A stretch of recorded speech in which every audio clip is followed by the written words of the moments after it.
Cristian Balbo está en el Congreso. Novedades, Cristian.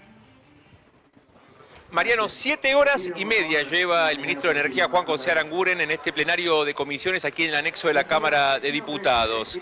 Y va a seguir, va a continuar porque tienen permiso para preguntar todos los legisladores. Hay más de 130 legisladores. Llegó el momento de la cena, hay una ronda de empanadas en estos momentos, pero siguen preguntando y los legisladores escuchando también al ministro Aranguren. Estamos con el diputado Eduardo Costa. La primera pregunta, recién el ministro Aranguren decía de que los subsidios también generan inflación. ¿Está de acuerdo también con esta definición del ministro? Sí, por supuesto, porque en definitiva para hacer frente a estos subsidios lo que se necesita es mejorar la recaudación y incrementar la recaudación. Por lo tanto, en muchos casos se suben los impuestos y esa suba de impuestos genera inflación y esa inflación la termina pagando quienes más, los sectores vulnerables de la sociedad, ¿no? Mariano, te escucha el diputado por Santa Cruz, Eduardo Costa. ¿Cómo le va, Eduardo? Mariano Yeses hoy. Acá estábamos analizando este pedido de indagatoria a la expresidenta Fernández de Kirchner. Ella ya ha defendido durante todo el día a través de Twitter. A ver si nos puede dar un GPS en torno a esta causa, la causa de vialidad, la causa de la auditoría de vialidad. A ver, con respecto al tema de vialidad, el tema es el siguiente. Yo creo que esta ha sido una de las obras públicas donde ellos han puesto los ojos, fundamentalmente el gobierno anterior puso los ojos porque era donde podían robar con mayor facilidad. Y fíjese una cosa, asignaron en la provincia de Santa Cruz 17.000 millones de pesos en obra pública. El 90% de esa obra pública fue a Lázaro Báez. Y ahí se sucedían varias cosas. En algunos casos, una obra que valía, por ejemplo, 200 millones de pesos, como fue la conexión de Comodoro con Caleta Olivia, le pagaron 800 millones y solamente ejecutó el 30%, o sea que debió haber cobrado en ese momento Lázaro Báez 60, 70 millones y cobró 800 millones. Pero además hubo otros casos más, por ejemplo, enripiado de la ruta de Bajo Caracoles a Las Heras. Ese enripiado de la ruta que se cotizó esa obra, que también la ganó Lázaro Báez y Austral Construcciones, la cotizaron en 300 millones de pesos y nunca la hicieron y la cobraron en su totalidad. Eduardo, pero hay mérito como para que la causa llegue a la expresidenta, es decir, esta imputación que realizan los dos fiscales por fraude al Estado. ¿Puede alcanzarlo de manera probatoria? Mire, yo no sé cuáles son los elementos que tiene, pero lo que yo le quiero decir es que básicamente la verdad se me mezcla con el ruido de atrás, pero lo que le quiero decir es que acá ha habido una organización, una sistematización de saqueo del fondo del Estado. Y este es el punto, porque no es solamente vialidad, ha sido el 15 o el 20% de toda la obra pública. Y tiene los casos de Milagro Salas, o los casos de Eve de Bonafini, de Sueños Compartidos, y también tiene los casos del gasoducto de Escanca, y también tiene los casos, como hoy se mencionaron acá, de la compra de energía. O sea, ha habido una sistematización de apropiarse del 15 o al 20% de todos los fondos de la obra pública, y eso está ya en la justicia con miles de causas que están procesando, que están en su proceso, ¿no? Y que la justicia será la que va a ir avanzando. A mí no me cabe ninguna duda de que el gobierno de Cristina y de Néstor Kirchner fueron los que organizaron este saqueo en vialidad, en la obra pública, en la compra de energía, en los subsidios, en el tema del material ferroviario, en cada una de estas cosas. Y esto lo ejecutó por un lado Devido y por otro lado lo ejecutaba Zenini y López y todos ellos. Esto es el punto. Entonces, pero acá ha habido una organización, que es la organización de Cristina y de Néstor Kirchner. Costa Salerno, buenas noches. Quiero preguntarle, ¿hace cuánto usted conoce a Lázaro Báez? ¿Cómo? ¿Hace cuánto conoce a Lázaro Báez? Mire, yo lo conozco a Lázaro Báez del año 92. A ver, lo conozco yo vivo en Río Gallegos y la verdad es que nosotros, Río Gallegos es una ciudad pequeña, no he sido nunca amigo ni lo he conocido, solamente de haberlo visto desde el año 92, 93. ¿Lo atendió como cajero del banco? Él era gerente del Banco de la Provincia de Santa Cruz. Yo lo conocí, él era gerente de crédito del Banco de la Provincia de Santa Cruz en el año 94. 94. Y le empezó, digamos, y siguió a sonar... en ese puesto y... Sí. Sí. No, digo, le empezó a sonar raro. Lázaro Báez... Sí. Sí, lo escucho. ¿Empezó a sonar qué? No, cuando empezó a sonar que manejaba tanta plata de la obra pública. ¿Usted qué pensó en ese momento? Pero nosotros sabíamos, y se hicieron las denuncias pertinentes en su momento en Santa Cruz, y también se hicieron las denuncias acá en la justicia. Permanentemente se hicieron las denuncias de lo que estaba pasando con la obra pública, los sobreprecios, con las obras que cobraban y no se hacían, con ¿Pero usted sabía que se hacía tantas propiedades? Toda esta situación. O sea, ¿usted sabía que tenía tantas propiedades, que era dueño de mitad de Santa Cruz? Por supuesto que sí, sí. Y por eso se han hecho todas las denuncias que se hicieron con respecto a ellos. ¿Y por qué cayó la justicia? ¿Por qué cayó la justicia en su momento? Empezó a activar. Yo creo que la justicia lo que empezó a hacer es empezó a activar básicamente cuando hay esa presión social. O sea, cuando usted se sube y cuando usted ve que la gente, ya sea a través de los medios de comunicación, a través de las redes sociales, dice, no, nosotros queremos que nos devuelvan lo que se han robado. Cuando empieza a manifestarse, cuando empiezan a ver los diferentes...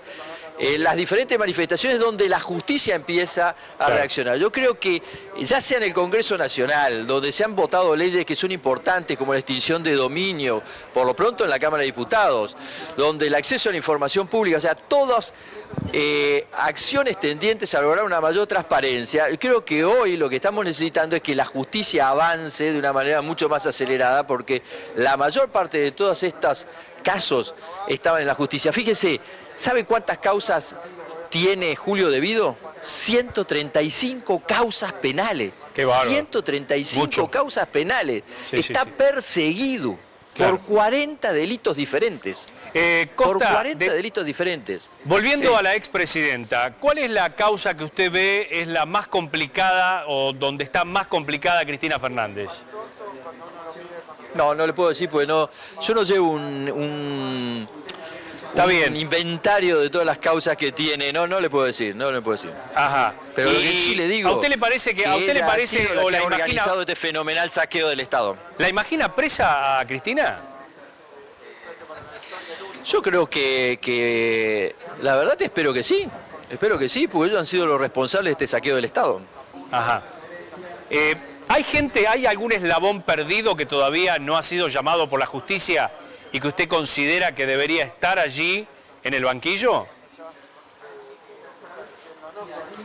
De toda esta trama. Mire, yo creo que, fíjese, hasta ahora está el encargado de la obra pública, de vialidad, el ministro, la presidenta, también los secretarios, ¿sí? El chofer, los secretarios,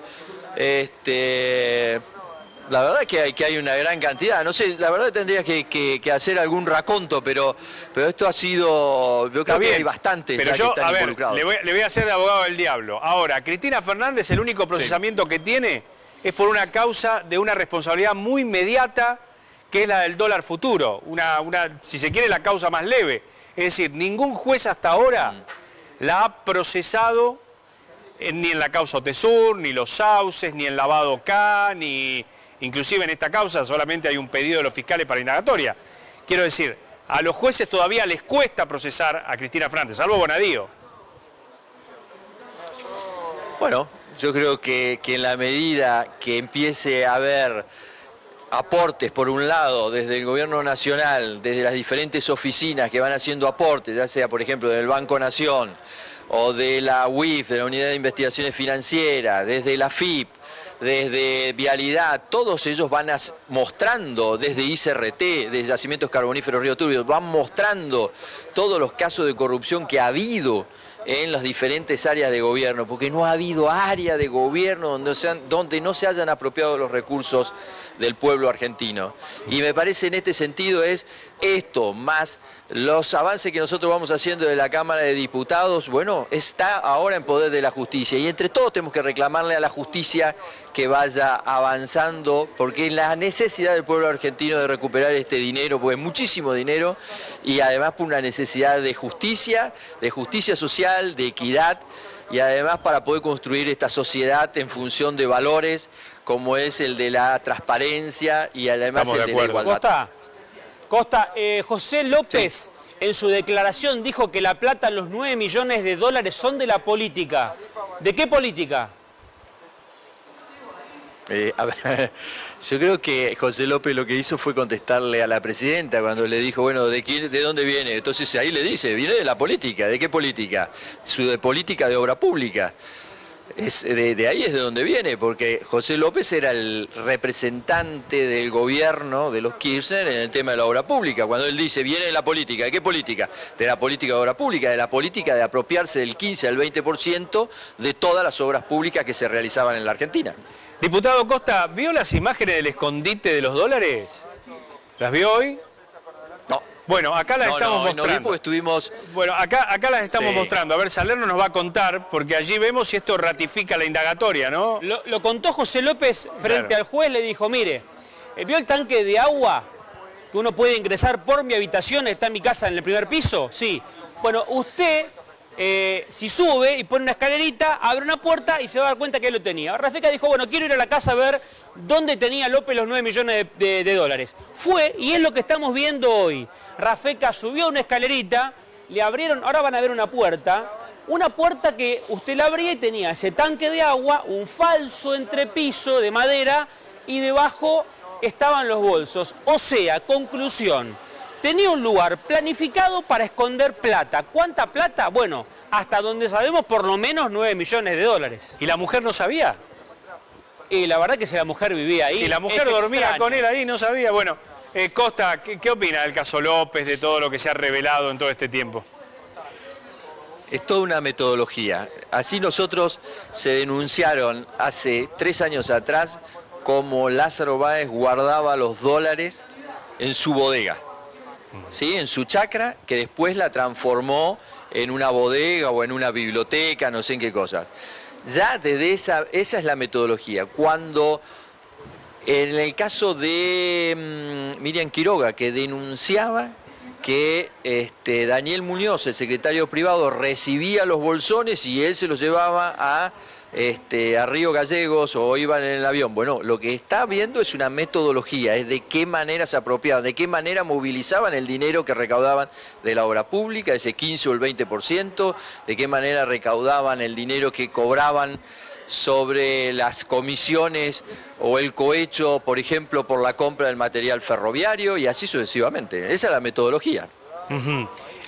José López, cuando habla del dinero de la política, ¿está despegando a los empresarios de la obra pública como pretendía Cristina que se los incluyera?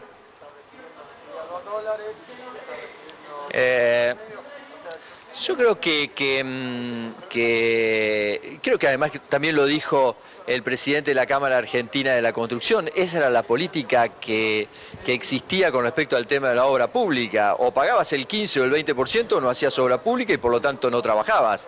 Así que lo que acá nosotros evaluamos es la voluntad política de quien administra y debe cuidar los fondos de todos los argentinos. El dinero que administraban los Kirchner era el dinero de todos los argentinos. Ese dinero que cuando vos vas y cargas nafta, estás pagando los impuestos. Cuando vos vas y compras un sachet de leche en el supermercado, estás pagando impuestos. El dinero que manejaron los Kirchner durante todo este tiempo era el dinero de los argentinos. Ellos debían haberlo administrado, debían haberlo cuidado. Ellos prefirieron enriquecerse, prefirieron sus intereses particulares y personales y de su grupo de amigos en vez de defender los intereses del pueblo argentino. Eso lo hubiésemos necesitado, todo ese dinero lo hubiésemos puesto, por ejemplo, hoy estábamos discutiendo de que hay 5 millones de hogares que no tienen red de gas, sí, Costa, que no reciben gas natural. 9 millones de dólares es una enormidad, nosotros que trabajamos todos los días no lo vamos a ver nunca, solamente en esta foto de José López. ¿Pero usted cree que hay más? ¿Que esto es un vuelto? ¿O esto es todo? 9 millones de dólares es todo. Por supuesto. No, esto es un vuelto. Esto es un vuelto. Esto es un vuelto. Hubo una metodología desde el primer día que llegaron de apropiarse del 15 al 20% de la obra pública. Por eso le daban a cada una de las empresas constructoras un cheque de anticipo. ¿Cuál era el sentido de ese anticipo? El acopio de materiales. ¿Qué hacían después con ese cheque? Iban al Banco Nación. ¿Qué hacían con eso? Se cobraban en efectivo, cosa que no se puede hacer. Cobraban en efectivo y entregaban ese efectivo a los funcionarios, a los López, y eso después llegaba a la Casa de Gobierno y ahí se empezaba el proceso de distribución. Diputado, ¿sabe que la expresidenta hoy durante toda la tarde ha emitido varios tweets y dice que en realidad todo esto del llamado, el pedido de indagatoria es para tapar el tema de las tarifas y demás? Como no es así, como venimos hablando de las tarifas durante todo el día con los medios, lo voy a introducir en el tema de las tarifas, así hablamos unos minutitos más sobre lo que se vivió hoy en el Congreso, con este compilado de declaraciones, Aranguren y el contrapunto con los diputados. Lo escuchamos y seguimos hablando. Esto se hizo, como ha dicho varias veces el presidente Macri, de la forma más gradual que nos permitía la grave herencia que hemos recibido en el sector energético. Esta recomposición tarifaria nos permite solamente recuperar el 30% de lo que es el costo de generar energía eléctrica en la Argentina. El 70% sigue estando subsidiado. Por lo tanto, hemos pasado del 11 a recuperación del 11 al 30%. Para aquellos que hablan que esto ha sido un shock o un tarifazo, ahí pueden estar reflejando cuál es el impacto sobre el costo que Argentina está incurriendo hoy, a pesar de estos precios más bajos que tiene el gas natural que usamos para producir energía eléctrica. Diputada. Como tiene muchas preguntas el ciudadano, que no tiene la posibilidad de preguntar si no es por nuestras voces, y que tiene que ir tranquilito a pagar la tarifa que le pusieron y que nadie sabe cómo surgió, señora diputada. Por eso quiero preguntar. Diputada, no, le pido que avance con las preguntas. Y como somos muchos, se me ocurrió en algún momento que lo mejor que podíamos hacer era interpelar al ministro, que es un procedimiento mucho más prolijo que este. Mucho más prolijo, porque por lo menos el ministro hubiera tenido las preguntas con antelación. Pero se obstinaron. Si usted va a la versión taquigráfica del Senado, mi respuesta, en la cual decía que estábamos aprendiendo sobre la marcha, estaba justamente referida a la tarifa social. ¿Por qué? Porque en ese momento se hizo una pregunta vinculada a los criterios de inclusión en la tarifa social y que había criterios que podían ir cambiando con el tiempo.